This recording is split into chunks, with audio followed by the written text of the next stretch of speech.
Joining us now here on the Idaho Sports Prepcast, the Smith family. It's also on our YouTube channel if you want to check out the video. We've got Hunter Smith, who is a senior at Carey High School, older brother Jake Smith, who now lives in Rexburg, and Mama Bear, Teresa Smith. She used to play at Shelley High and went by Teresa Gemar back then. Thanks for joining me. I know it's hard to get the whole family together sometimes, but you guys have been in the news lately because of your propensity for shooting three-point shots. It's been pretty awesome. So let's start with Hunter. You just wrapped up a 1-2 finish at state with Carey, a trip to the consolation final. And first of all, just talk about how exciting it was to get Carey to the state tournament for the 16th year in a row. That's pretty impressive. It was very exciting.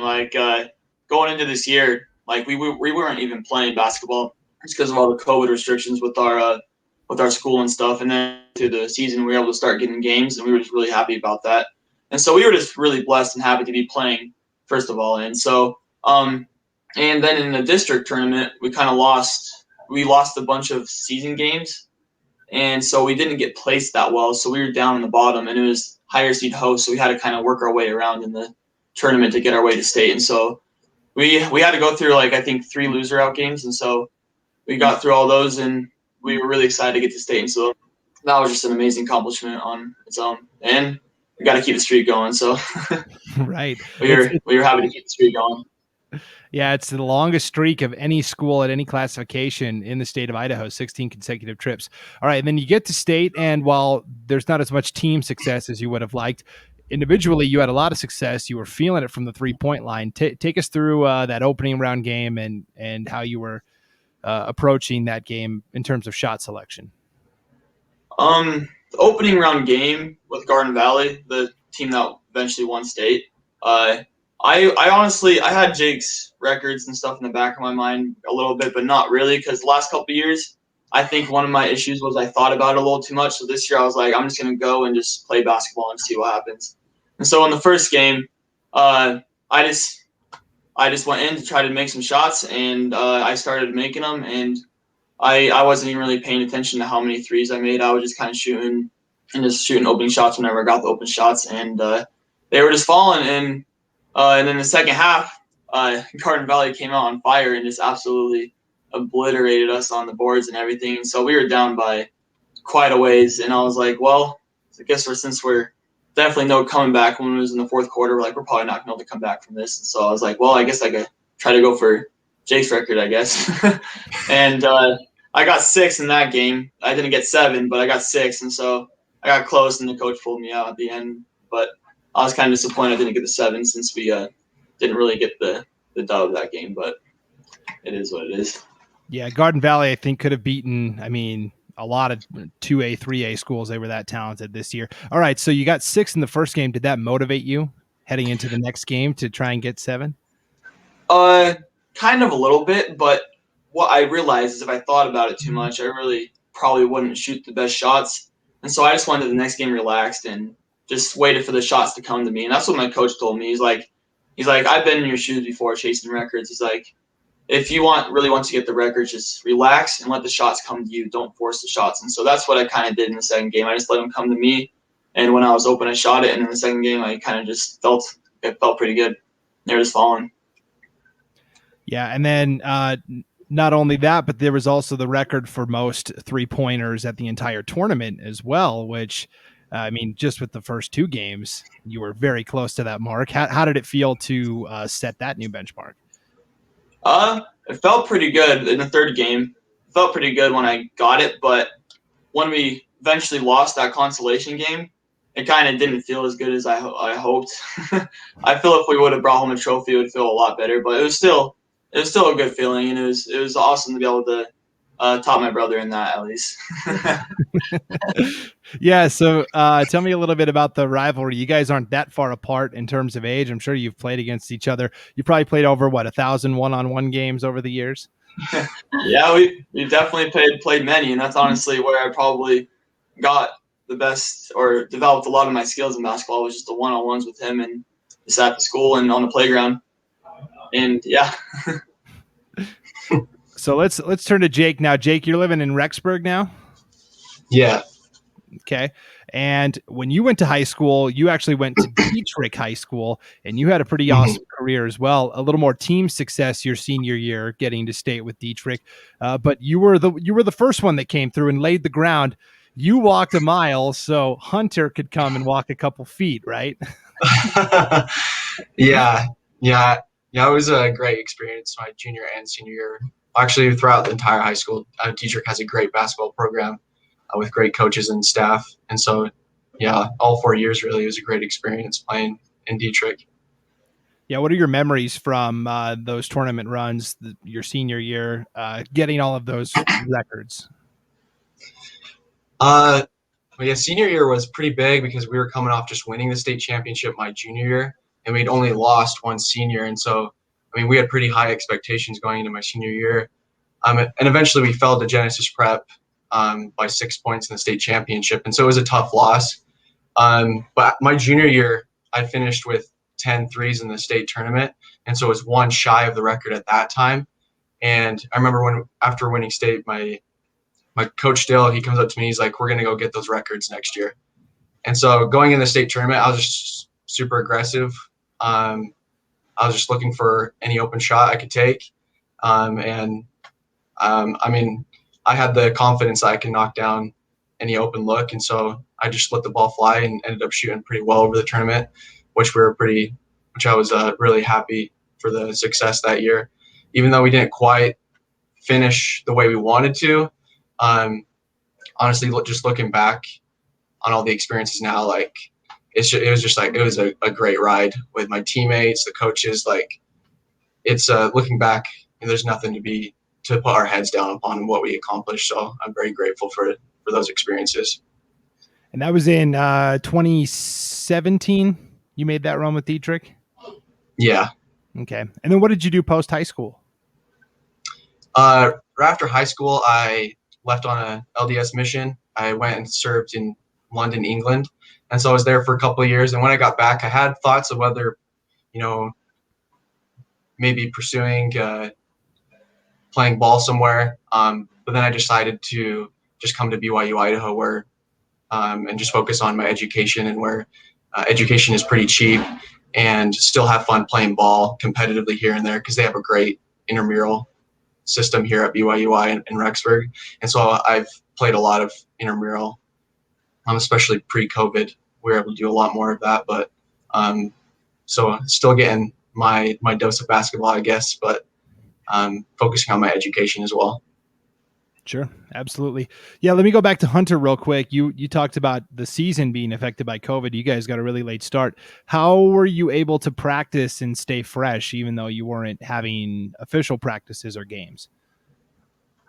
And the coaches, they were wondering the same thing, how they could get the players to stay there for the long amount of time, keep showing up to practices. So what we did was we worked really hard in practice, but not every single practice we worked really hard. We didn't want to burn everyone out, and so we stayed motivated. We knew what we want. We wanted to get back to state and make a run at state again this year, and so we knew we were going to be able to at least do that, because even though we weren't playing season games, we knew we were going to be able to play in the district games, and so that was what our motivation was. Even if we had to play only 1 or 2 games, or maybe even 0 games throughout the season, we knew we were going to be able to play in the district games, and we know we were one of the better teams in the conference. So we were really motivated about that, and that's really what kept us going. But yeah, that's what you're looking for. Yeah. And you got some recent exciting news as well. What are your plans post graduation? Post graduation, I'm planning to serve a mission, an LDS mission for the Church of Jesus Christ of Latter-day Saints in the Brazil, Florianopolis mission, and I'll leave July 7th. Okay. Weather-wise, Brazil, I don't know. That might be better than London. I don't know. Yeah. Weather-wise, probably. Absolutely. Okay, so Hunter tied Jake's record of most threes in a game with 7, and you eclipsed Jake's record of most total threes over the course of the tournament with 16. Jake previously had 15. Jake, what was your reaction as you're watching this in real time and you're like, oh my gosh, here he comes? It's like a shark in the water, right? Yeah, I mean, it's funny because my senior year, when I was at Dietrich, I finished out school in Dietrich, but my family had moved to Carey, so Hunter was in Carey already in 8th grade. And I remember after the state tournament, after I set those records, Hunter, as a little 8th grader, came up to me and was just like, "Hey, I'm coming for your records when I'm in high school." And at that time, I'm just like, haha, funny, whatever, little bro. But then, coming full circle, like 4 years later, watching him in the state tournament and seeing him hitting all the threes, I'm like, wow, this is awesome. Like, he's actually might be able to hit it. And even in the second game, I was cheering for him. I was super happy for him. I wanted him to have that success. And obviously, records are meant to be broken, and so who better to break your records than your little brother? And so I was super proud for him for the way he showed out in the state tournament and the way he played. Absolutely. Teresa, as the mother of these two outstanding young men, how proud did it make you to see? It's almost like deja vu, right? You saw Jake excel, and then here's Hunter a couple years later doing the exact same thing. Oh, yeah. I'm super proud of my boys. They're incredible athletes, but they're just amazing young men as well. And I couldn't be more proud. It's fun. I've loved watching my kids. All of my kids, my girls, they've all been great athletes, and it's just been fun watching them succeed and excel. And I'm going to miss watching them on the football field and the basketball court. And it's just been such a ride. It's been great. Absolutely. And you are no slouch when it comes to shooting the rock either, Teresa. You played your high school basketball at Shelley. Back then you were Teresa Gemar. When did you play at Shelley High? I was there in 1990 was my sophomore year. Those two records that these guys broke their senior year. I broke those same two records my sophomore year. I'm not as cool as them though, because I didn't reach 7 in a game. Back then, I don't think that it's almost like, I'm getting up there in age. It's like the 3-point shooting wasn't as prominent, but I did love to shoot those threes. And so my sophomore year, first game I broke, I hit 5. That was the record at the time was like 4. So I hit 5, which broke the record, and then ended up, believe it or not, it was pretty low. Like the whole tournament, like we had 2 games and we're out, if I remember right. So I had 5 my first game and 2 my second game for a total of 7. And the 7 broke the 6 of total in a tournament. So I ended up breaking those 2 my sophomore year. And of course they didn't last long and stand long. I think within the decade they were both gone. But my junior year, it was pretty cool. So Jake won state his junior year. And my junior year, we also took state. And that's the year that I was at the line and hit 15 free throws to tie the record right now. A gal from St. Mary's had it since 85. So it's been 30 years and it's still there. So it's kind of cool that all 3 of us will be in the record books together next year. Yeah, that's really awesome. And I think the really cool part is there was the individual success. And for the most part, there was some team success to go along with that as well. Oh, absolutely. Yeah. Absolutely. And, and I can speak, I know my boys feel the exact same way, but, all the successes that we have, all the records, whatever, it's never done on your own. I couldn't have hit those, and these guys couldn't have hit those without their teammates and coaches and, parents, community members. It takes the saying, it takes a village to raise a kid. Same thing that goes for, sports and records. It's never done on your own. I definitely had incredible teammates and coaches that believed in me and helped me get there. I couldn't have done it. Definitely couldn't have done it without them. Now, Teresa, you were kind enough to share a couple of photos with us. I'm going to pull up the first one here. And for our listeners only, I highly recommend you go to our YouTube channel to check it out. But it's really cool, a side-by-side comparison of all 3 of you in the process of shooting. I got to say, Teresa, it looks like you've got the best vertical leap of the 3. That just happened to be a good picture. But the form and the technique is like eerily similar on all 3 of those. Did you teach them how to shoot, or is it something they kind of discovered on their own? I did shooting. I guess form shooting is kind of my forte. I did teach my kids at a very, very young age, proper shooting form. And we would work on it a lot. And like Hunter said before, sometimes it was probably frustrating, but it also was, it was great. It was fun for me to have my boys and my kids so competitive. And especially as they start getting older, we just go to the gym constantly and shoot. Between my husband being a school teacher and me coaching, we always had keys to a gym. And so we were constantly going over to the gym and just shooting, and it was just fun being able to have that competitiveness with my boys. They've got that competitive side that I've got. You know, they have that desire to, don't like to lose. You know, we're not sore losers, but we work hard and just competitive. And so it was always fun. We always got together and had a great time shooting.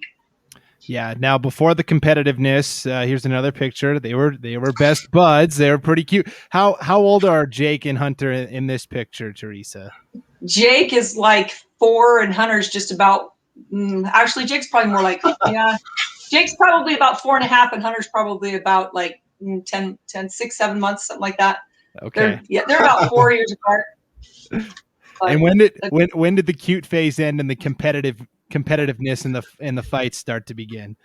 You know, these guys, they've always been pretty close. I can say for the most part, we've had our moments like all siblings do, but for the most part, you know, it's been great watching my kids. Just they're great friends. You know, they love each other. They're just always there, and our family's just kind of our biggest. You know, we each support each other, and so yeah, I mean, they definitely have their moments like any siblings do, but for the most part, these guys have really been pretty close buds.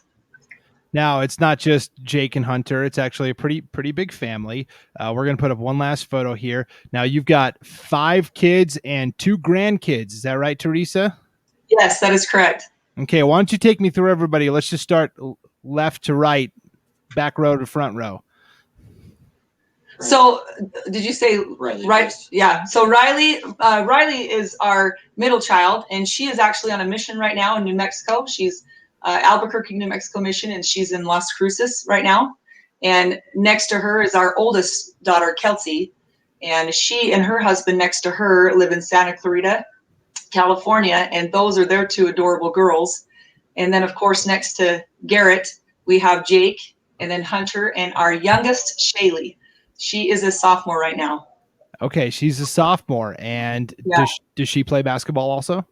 She does. Yeah. Okay. She played for me this year on JV and was moved up to varsity and got to kind of sit and experience that at state. So that was pretty fun. So, yeah. And you know, and if I can, I wanted to go back and say something real quick that I didn't mention in high school. So the cool thing for me is I got to play for my dad. My dad was the JV coach plus legendary Coach Newell Sargent. I don't know if you've heard of him, but he was his assistant. And that was just awesome. I had the most amazing coaches through, you know, junior high, high school, college. But it was just pretty awesome. Coach Sargent was like another father figure to me. And I couldn't say enough praise about that man. He ended up passing away in 1997 of cancer, but it just, those memories that I have of playing for him and being with my friends is just some of the greatest memories I have. And I also wanted to just, you know, say that, you know, when I was mentioning how, you know, you can never do this on your own, I just wanted to give credit to God because we wouldn't be here without the talents that he's blessed us with, and just hope that we can all be able to share that and help other people along the way as we go through life. Absolutely. Yeah. Coach Sargent, the gym in Shelley is named after him, the Sargent Memorial Gymnasium. So correct. Yes. Very cool. He's a legend. So we'll be on the lookout for the next Smith member. It sounds like that junior year is kind of I don't want to put any pressure on the Carey Lady Panthers next year, but that's kind of the magic year, it seems like, Teresa. Yeah, it's pretty fun. Yeah. All right. Well, Jake, who's the better? Do you guys play horse, Jake and Hunter? Or I mean, what do you guys play? One-on-one? Yeah. Well, yeah, of course. Everybody gets involved. Right? Yeah, we play a little bit of both horse and one-on-one. I guess probably just kind of depends. Who's better at the trick shot? They can beat me on one-on-one, but not the 3-pointers. I mean, she does have a point though. And whenever me and Jake play horse or one-on-one, it's kind of sixes. We usually both win. He wins once, I'll win once. And then my mom is just, I think I've beat Jake in horse more times than my mom. And I think he's beat me more times than my mom. Like, my mom, it's just hard to beat her in horse. She just can't miss from 3, and it just gets frustrating sometimes. Do you guys have a hoop at your house that you shoot on, or is it just in the gyms? We did have a hoop. We did and in then Dietrich. And then we moved, and then we kind of lost it. Yeah, we built a house here, and we haven't put one up yet. But we've always been next to a gym. Like in Dietrich, we lived right across the street from the school. They were constantly at the basketball courts right across the street from our house, like constantly. Or we were in the gym with them. We had the keys to get in the gym. And yeah, so they've constantly been raised at hoops. And here in Carey, Hunter drives up to the school a lot, even on the outside courts and plays. Yeah.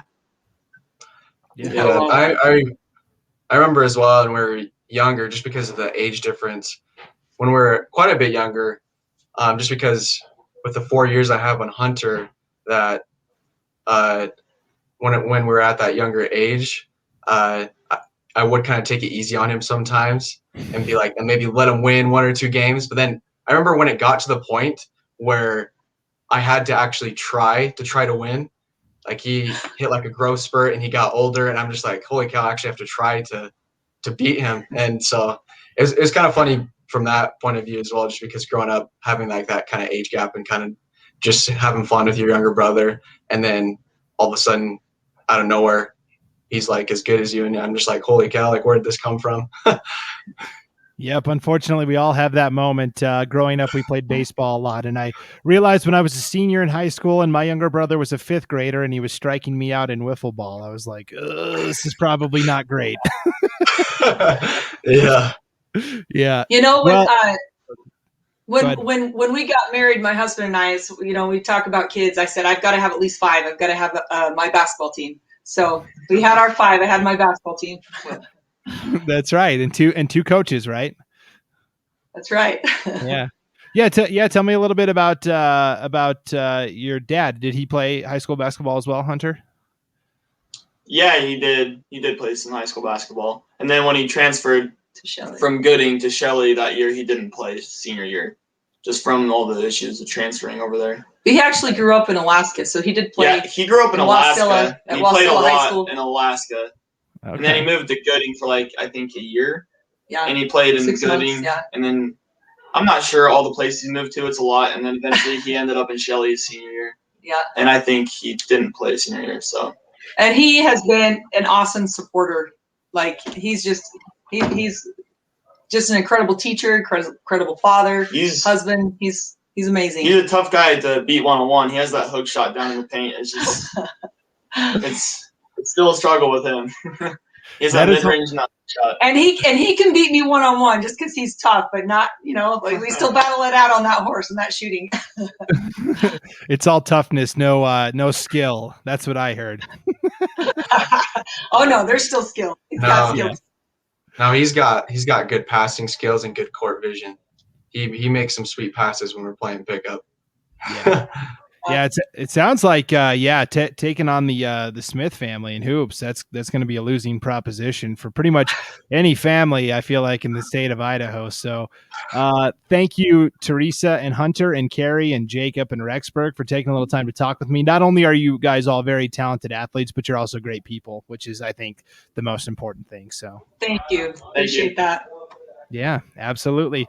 All right. Well, thanks for joining us here on the IdahoSports.com Prepcast. Hunter, good luck the rest of the school year. Finish strong. And Jake, good luck in college as well. Thank you. Thank you so much. All right. We'll talk to you guys later. All right. Bye.